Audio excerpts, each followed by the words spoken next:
இன்னும் ஒரு வாரம் இப்படி எங்களெல்லாம் இப்படி மறித்து வச்சு பணம் பிடுங்குவீங்களா?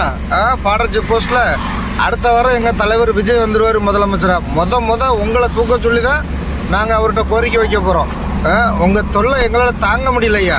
அரசாங்கத்துலேயும் சம்பளம் வாங்கிக்கிட்டீங்க, இப்படி எங்களை மறித்து வச்சு இங்கே பணத்தை பிடிங்கிக்கிடுறீங்க. தெலுங்கானா, ஆந்திரா, கர்நாடகாலாம் பார்டரை எடுத்துட்டாங்க. இப்போ இருக்க அரசாங்கத்தில் நாங்கள் சொல்லிக்கிட்டு இருந்தோம், யாருமே செய்யலை. அடுத்த வாரம் எங்கள் தலைவர் வந்துடுவார்.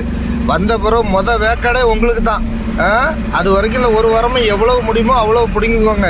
அட பாவிகளா, கொஞ்சம் கூட மனசாட்சி இல்லாமல் எங்களை இப்படி மறித்து வச்சு ரூபாயை பிடுங்குறீங்களா ஐயா?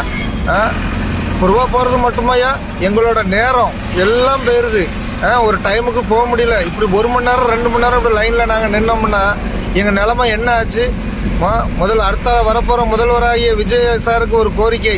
ஐயா, தயவு செய்து இந்த தமிழ்நாடு பார்டர் செக் போஸ்ட்டை எடுத்துருங்க ஐயா. செக் பண்ணி ஏதாவது தப்பு கண்டுபிடிச்சா பரவாயில்ல. இங்கே பாருங்கள், எங்களை வரிசையாக விட்டு அவங்க பணத்தை தான் பிடுங்குறாங்க. வண்டியை செக் பண்ணுறதே கிடையாது. அவங்களுக்கு தேவை காசை கூட போய்கிட்டே இரு. ஐயா, முதல்வர் ஐயா, எங்களுக்கு கோரிக்கை இதுதான் ஐயா.